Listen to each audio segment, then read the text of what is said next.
This is the Unnecessary Nonsense Podcast, AEW Dynamite review for September 21st, 2022, also known as Carlos testing if he still has enough voice to finish this review. Unfortunately, it's been a lot of talking today, so hopefully I'll be able to hold out. I'm not going to spend too much time going into too many tangents because I do want to get through it. I will say off the top, I thought it was a solid show, and it was another consecutive solid show, which is really what I wanted to see coming out of AEW. That's kind of something that I was hoping for from them after the whole All Out and the whole debacle with that, and then what's going to come out of that going forward. I feel like I've gotten the sense, and a lot of the the dirt sheets and a lot of that information that's come out is that there seems to be a more positive kind of vibe going with AEW, which is good. That's encouraging for them. Hopefully that is the case, and it'll reflect in the product if that ends up being true. You do get a bit of a sense of that. But again, once again, as I kind of point out, a solid show. I want to be clear about that, and a hot crowd and a great crowd. But it's going to be interesting because at the same time, this show also had its moments that were a little bit on the perplexing side. And it's kind of been AEW's thing that even when they put on a good, strong, solid show with some great matches and a lot of stuff going for it, and again, some moments that actually worked out really well, you've got these perplexing decisions. So I'll kind of get into it. I'll go through the matches in it. I've got my notes in front of me, so let's do it, and then we'll talk about it there. So we start off the show with the very first match out of the gate, Chris Jericho versus Claudio Castagnoli for the ROH World Championship. So we're starting off with the championship match. Now, quickly, caveat, I want to say something. The crowd started off very large. The crowd was large, and they started off hot for the match, sing along with Jericho's music, and a great response for Claudio. Started great. Claudio did a ton of power moves, European uppercuts all over the place. A lot of great stuff. What it comes down to is the match was solid between these two guys. They're both veterans. They know what they're doing. But really what it came down to, kind of the post-match and the end of the match. So it ends up being a reversal where Aubrey Edwards is almost about to be bowled over by Claudio. He did kind of have to reach over to like move in that direction a little bit strongly in order to make that whole sequence work. But then as he's backing away, Chris Jericho gives him a low blow, hits him with the Judas effect, and becomes the new ROH World Champion. Now, I could imagine this being something that would like bother certain folks because it's like, again, Chris Jericho kind of interjecting himself being in another championship.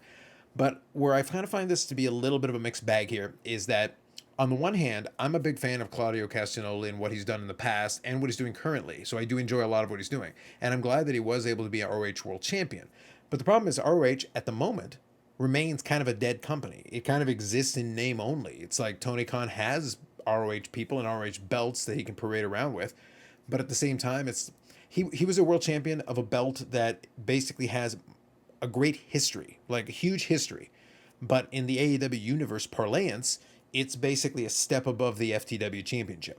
Now I know that may sound insulting. It's not. It's not meant to be. What I'm trying to say is that because the company technically doesn't run shows for the most part, except for the odd show here and there that Tony Khan's been able to do, until the point that they are able to possibly get their own television slot, if they can get some time to do a TV show, and the world champion can be featured on that ROH show instead of basically being on Dynamite or on Rampage and kind of just squeezing that in, it's still going to feel like not even a secondary title. It's one of those things where, like in Prestige, technically the ROH World Championship should be a step behind the TNT Championship for no other reason than the TNT Championship is actually an AEW title, whereas the ROH Championship is kind of just there. So giving it to Jericho at this point in time, while kind of stopping Claudio Castagnoli's first title reign kind of short, at the same time, I didn't know if there was going to be kind of a feud. I feel like there may be a little bit of a back and forth, and I will mention something else as far as the post-match that may help this make a little bit more sense. I understand, though, if somebody's a big Claudio Castagnoli fan and is disappointed that his first title reign wasn't allowed to have a little bit of time. But again, I'm back to this is not the same ROH World Champion. Even though the physical belt is the same, it doesn't feel the same throwing it out there onto AEW as it would be if they had an ROH show that Claudio Castagnoli could have gone on there and defended this title with. That would have made a lot more sense to me. At the moment, for Chris Jericho, it just gives him an excuse to be an 8-time world champion and like walk around bragging about it. And speaking of the post-match, the Jericho Appreciation Society came out to celebrate with him. Everybody was enthusiastic about it, except for Daniel Garcia, because now he is the ROH Pure Champion, and it kind of plays into this thing where he's kind of slowly turning away from the Jericho Appreciation Society, but he kind of came in there and played along and did like a high five and everything, even though he wasn't super enthusiastic about it. But again, it could play into something with that. Again, for me, it's going to be interesting to see because my concern is not so much with Jericho or even Daniel Garcia because they've got their own little storyline going. My concern would be what happens with Claudio Castagnoli now. I would like to see him potentially try to pursue and maybe get himself a rematch, but I don't want him to get it right away, but I want him to want one and have to fight his way into it. Maybe that would be a way you could do it. And then that's where Daniel Garcia could play into this a little bit. I don't mind Jericho running around with the title belt for a little while, But you got to think about what you want to do with Claudio going forward, and that's going to be the critical. So this is where a situation where you did something, fine. I'm willing to give it a chance and give it a little bit of runway to figure out where you want to go with it. But I want to see what the payoff is. I need Claudio Castagnoli to have something on the other side of this that makes sense for, the decision to switch the title this soon into kind of a title. And I think this is his 5th defense. And again, most of his defenses are just kind of thrown together. So it's kind of a weird decision in that way. But at the same time, it got things off to a start with a title change. So we'll have to see what that happens. And the question will be if it hurts Claudio a bit in the short run, if they don't have something for him to do right away that makes sense. Following that, we got another title match. It's the Acclaim versus Swerve in Our Glory. So this one, honestly, was probably the most predictable in terms of expectation of what you're getting going into it. The crowd was ready for the Acclaim to become tag team champions. They did become tag team champions. The match was solid. There was some really good stuff. The Acclaim really had great support from the crowd. Keith Lee demonstrated some great power moves. Swerve was being a full-fledged heel, and the crowd was reacting to him appropriately. It worked out beautifully. So the Acclaim wins with Billy Gunn having a famouser in the back, on the outside, and then hit the mic drop to become champions. Great celebration. They got the confetti. It's, all that stuff's going on. And then Keith Lee is looking at Swerve. Swerve is kind of backing off up the ramp. So you got a bit of a story there. And then the Acclaim, of course, becoming the AEW Tag Team Champions, which is great because they're homegrown tag team. So for the crowd, that was a great result. And it is the Acclaim. So they kind of did have to cheat a little bit. But at the same time, the crowd was into it. So it worked out very nicely. And this crowd in particular was ready for them to become champion. And they gave them the celebration they wanted. From here, we move on to a backstage interview with FTR, asking for a title match. So this was kind of a pre-tape that kind of telegraphed that they had ready to go, but asking for title match as number one contenders because they've been number one contenders for a while, and they're holding 3 distinct tag team championships, which is why I say kind of to that what I said earlier about the ROH World Championship. While it's great that Claudio became ROH World Champion, by having so many title belts sitting around, it kind of devalues the series of them. And even on the show, we're gonna have a lot of title matches. So and that's not even counting FTR being in this promo holding 3 distinct title belts for tag teams at the very same time that they're talking and having this promo. So anyway, they're interrupted by the Gun Club, so potentially leading to some kind of a possible match between them. And hopefully they do get a number one contendership match. It would be good for them to actually get a match for the AEW Tag Team Champions, trying to, win a 4th title. So it would make sense. Next up was Wheeler Yuta doing an interview, which was interrupted by MJF. Huge reaction for MJF. They throw insults at one another. MJF doing a great job with that. MJF headbutts Wheeler Yuta kind of after I think it was after he got slapped, and then MJF headbutted Wheeler Yuta, pushes Tony Schiavone, gets a reaction out of that, and Wheeler Yuta's about to beat him up, and then Morrissey shows up, and then they kind of had to have a pull apart, and that was kind of leading into playing off the fact that Jon Moxley and Bryan Danielson were going to face off for the AEW Championship, and then there is MJF waiting in the wings with his poker chip ready to cash it in and kind of reminding people that he's there. It's kind of it's a good way of maintaining that aspect of it. From there, you go into a pre-tape interview with Jade Cargill. So again, I don't like AEW's tendency to kind of double up interviews. You just did an interview segment, and then we run to a pre-tape interview segment. So that's Jade Cargill's participation for the show, setting up a match for Rampage. So fine, I get it. Next was Orange Cassidy versus Pac for the AEW All-Atlantic Championship. Great match. It ended in kind of a good way to give you a reason to have a follow-up where great match, it's going back and forth, there's a lot of great athleticism and great wrestling happening, and then Pac wins by shielding a bell hammer with his body, hitting Orange Cassidy to knock him out with it, and then retaining the title. So good in terms of maintaining and keeping this potential feud going, and then giving them a reason to have a follow-up match. And maybe Orange Cassidy becomes the AEW All-Atlantic Championship because Pac already has the Trios Championship now, so he's a double champion. So he might be able to afford to lose one of those titles, and it might give Orange Cassidy an excuse to have that title specifically. So we'll have to see if if we get an immediate follow-up with that soon, or if that's something you can play up to a pay-per-view, which might be a great way of going about it. But again, on this show, almost everything they did was hot, so it worked out very nicely. So next was the women's 4-way for the AEW Women's Championship. Now, a quick note that I made, and I was actually very happy about this, is that I'm glad this didn't come immediately after the Jade promo. Because again, going into what I've criticized and critiqued AEW for, they do tend to kind of stick the women's segments together. If they got a backstage interview or a promo video or something, and then they'll throw the one women's match on the show directly after and kind of just shoehorn the two things together. In this case, we had a separation. We had an Orange Cassidy Pac match, title match in between, and then we got the 4-way. Second thing that I was kind of that I made a note of is that I'm still kind of iffy on the idea of you have Jamie Hayter having had the opportunity and almost winning the interim AEW Women's Championship, and then you kind of take that away, and then you've got this 4-way and she's not even involved in it. And then they did the allusion to it. You had Tony Storm take a pin last week. I believe it was last week, which not a big fan of that. But at the same time, like, it is what it is. Again, you're trying to get this interim women's champion or whatever. You need to give them a little momentum. You need to actually give them some credible wins and maybe a couple of one-on-one matches. But here we are with another four-way. Fine. But in the end result of it is that you kind of have to shoehorn Serena Deeb into it, which, by the way, in terms of performance and ability, Serena Deeb makes perfect sense. But again, in the context of this, I understand that for the big show, you wanted to make it into a big match, and there were some great spots into it, and I'm going to talk about that here in a second. But no one-on-one defenses early on, it's not a great way to start off an AEW Women's Champion. And coming out of this with the post-match that I'll talk about in a second, again, we're kind of left in this weird, nebulous spot for this division. So let me explain. So anyway, I was glad they didn't do this directly after the Jade promo. Got it. And moving on from here, we ended up with some great spots where a lot of the different women got a chance to do some things. I loved a spot with Athena in particular. But again, my issue with kind of the way this is structured is that Athena is in this match. She lost to Jade Cargill for the TBS Championship. And then she's in an AEW Interim Women's Championship match for reasons that only Tony Khan understands. Which it worked out fine for this match because she was great in it. And she had, like I said, a great spot. But it's just weird. And then Jamie Hayter's not in the match. And I'll talk about the post-match here in a second. But you're getting my point. It's just the pieces don't fit kind of in a logical way. And I kind of am left a little perplexed when I was looking at it. Great spot for Athena that I mentioned is that she had Britt Baker in, I believe, a fireman's carry.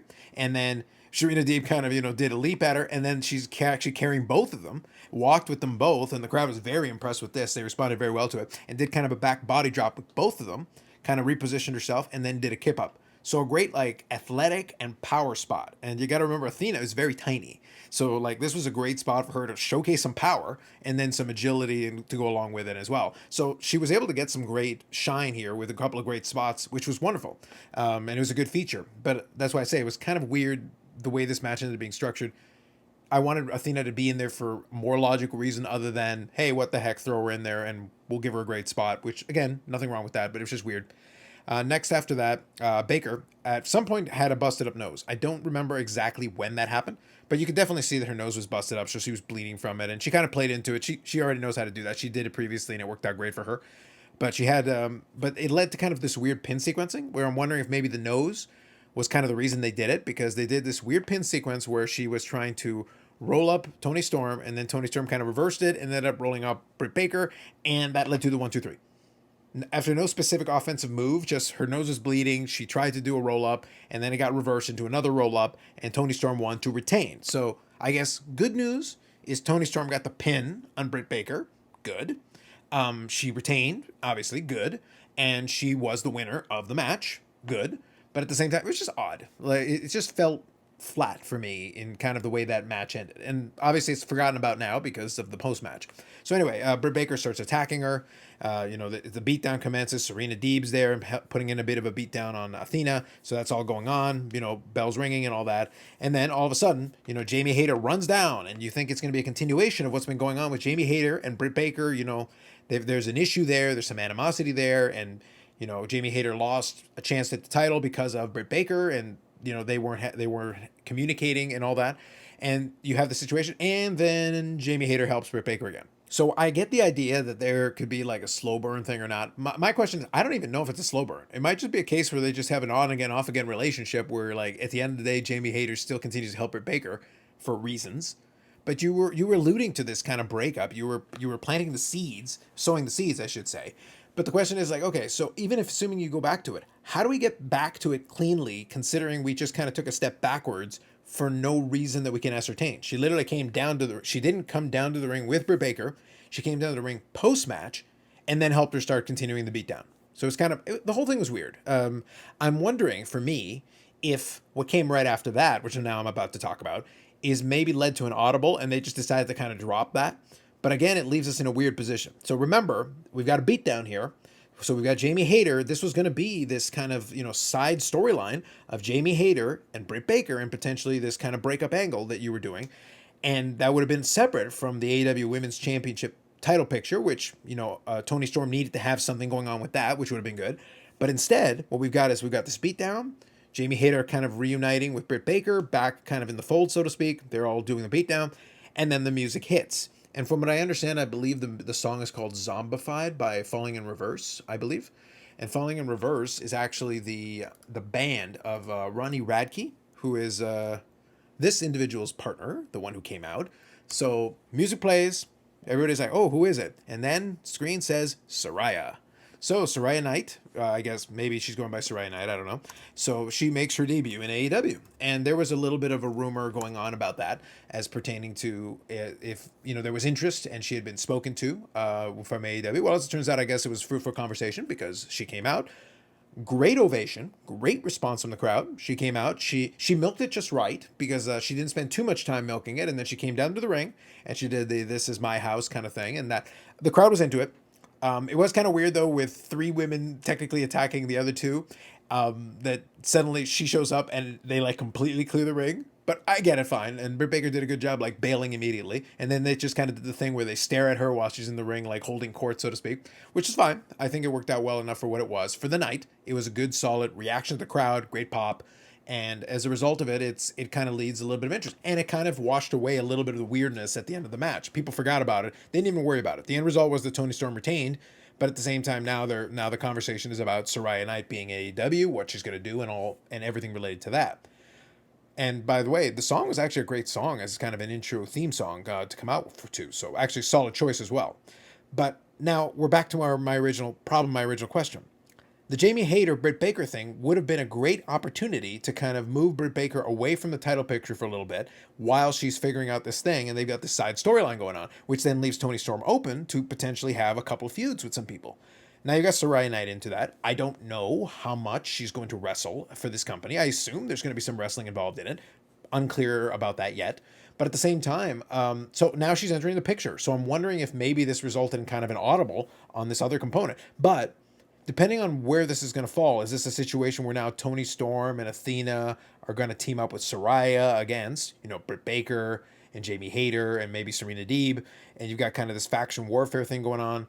But at the same time, the women's champion is also part of one of these factions. Again, I'm just throwing that out there.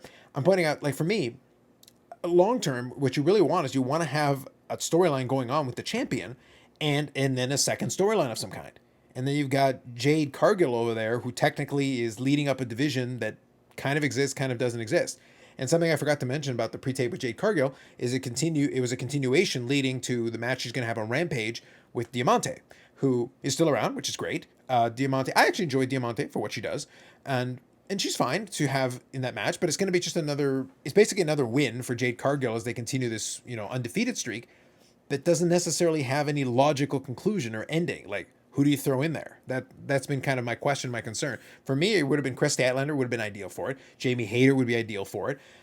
In lieu of that, somebody like a Killian King would also be a great. Basically, you want somebody who has a little bit of stature, a little bit more imposing physically, who could probably basically stand beside Jade Cargill and be able to like match at least the look of power with it. That makes a lot of sense. For me, it's one of those things where if you're not going to do that, you're going to run out of potential opponents.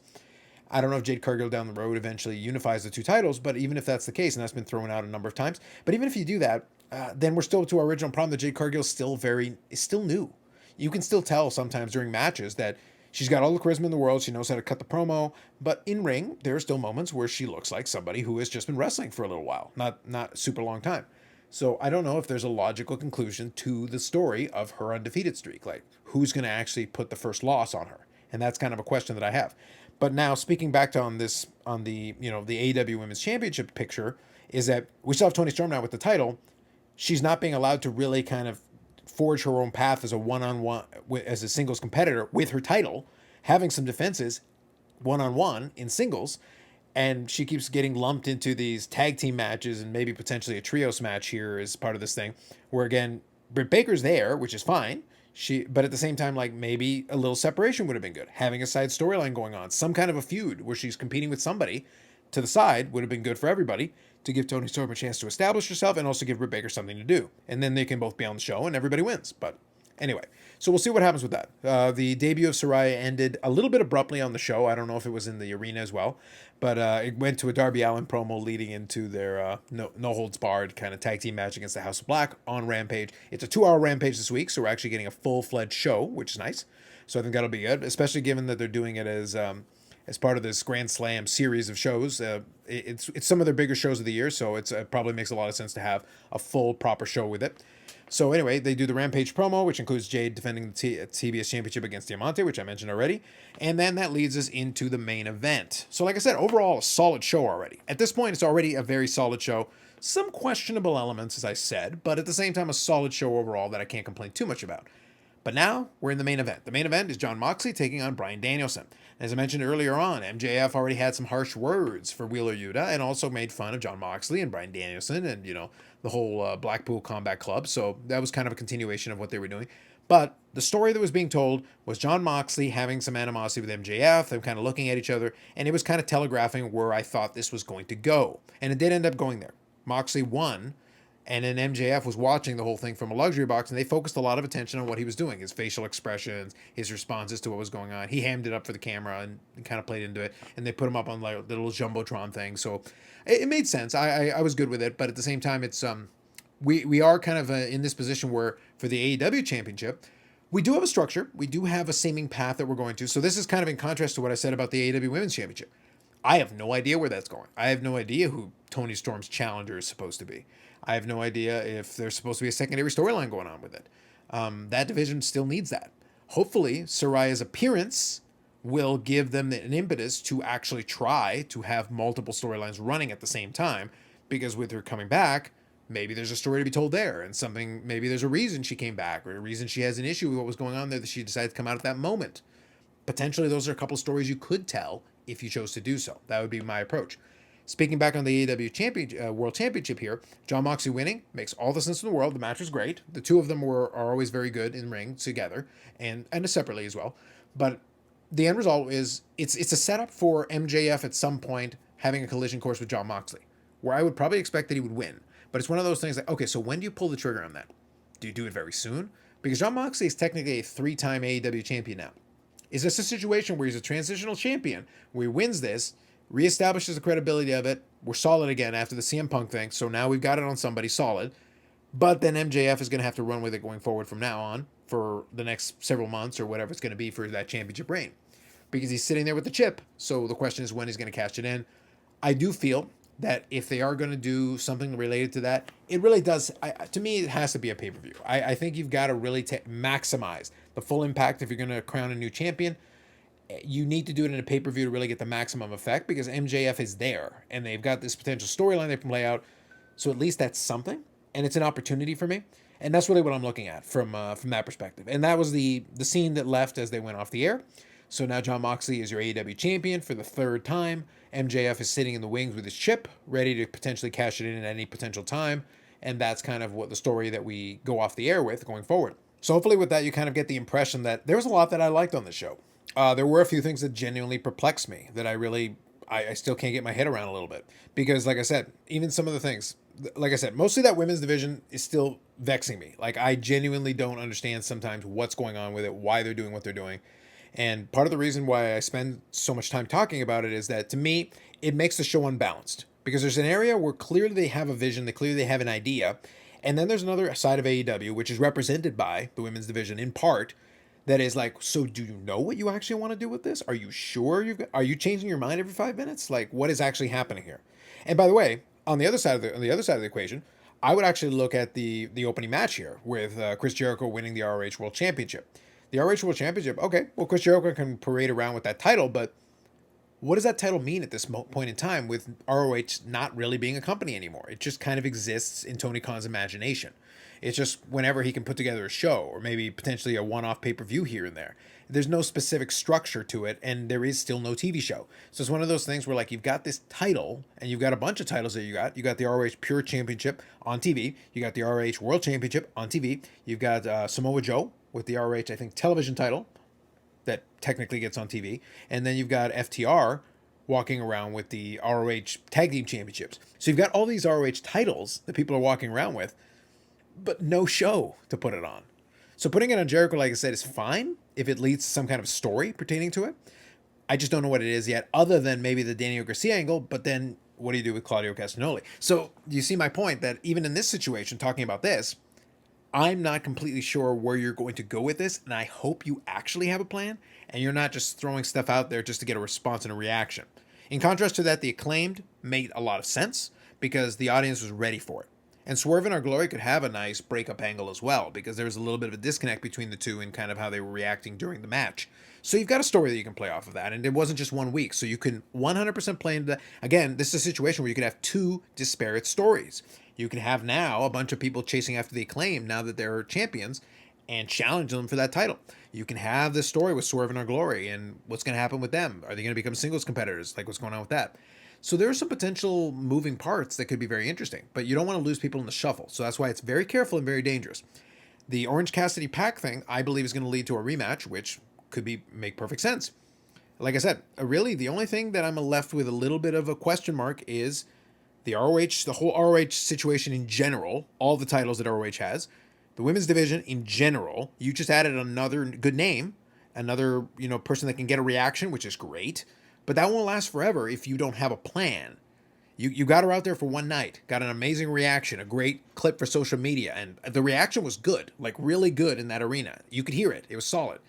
But you're not gonna have that momentum unless you better have a damn good idea exactly. Step one was get her out there, get her in front of people. You got a reaction. Step two, have a plan. Something she's supposed to be doing, something she's chasing after, some reason for her being there. And that's going to be the next piece of the puzzle. And that's going to help inform everything else. As far as the AEW World Championship, now it's a matter of, okay, so when does MJF fully come back into the picture? We had little moments with the Firm. We had Morrissey in this case.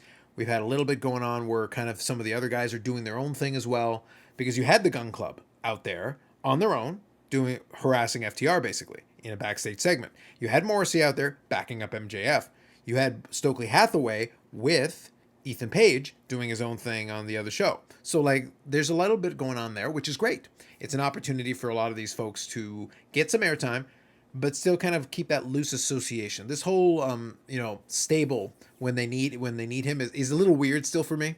It's an odd decision to do a stable this way, but I guess it still makes sense given the status of how many of them they want to put on the screen at the same time. So I get it from that perspective. So again, a good solid show. Maybe this is a third or fourth in a row solid show. The ratings to me are reflecting a stability that I feel like they've got right now. I don't know what the rating will be this week. I'm hoping, based on the strength of the last couple of performances, it'll be solid. Again, I don't think this show would hinder anybody from watching. I feel good about a lot of what was on that show. Most of it I was pretty happy with. The question is, can you maintain that consistency going forward? Do you have additional plans? Because right now this crowd is going to be super hot. I think the Rampage crowd is going to be hot because it's still in Arthur Ashe, so I think it's going to be solid again.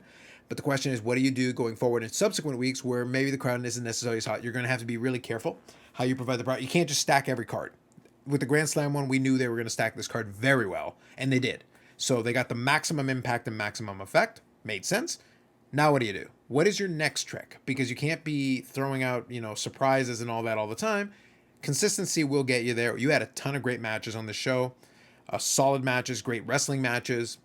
A couple of interesting stories. Some of them a little questionable. But it was a good mix, a good blend of different things to go along with the hot crowd that I think made it a better overall show. So a good solid show. I'm going to give it like a B+, A-. That's kind of the range that I would fall in. I'm not going to pretend it's perfect, but it was a good solid show, strong in many ways. A good, to help maintain the momentum they've had going forward. Anyway, that's it for me. Curious if you have any thoughts related to that. Feel free to throw that in the comment section.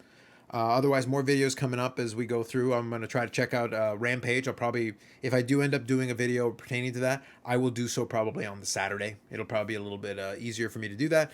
And then we'll kind of see what kind of momentum AEW's got going forward. Are they able to sustain it, have another good show on Rampage? Looks like some good matches that could be interesting.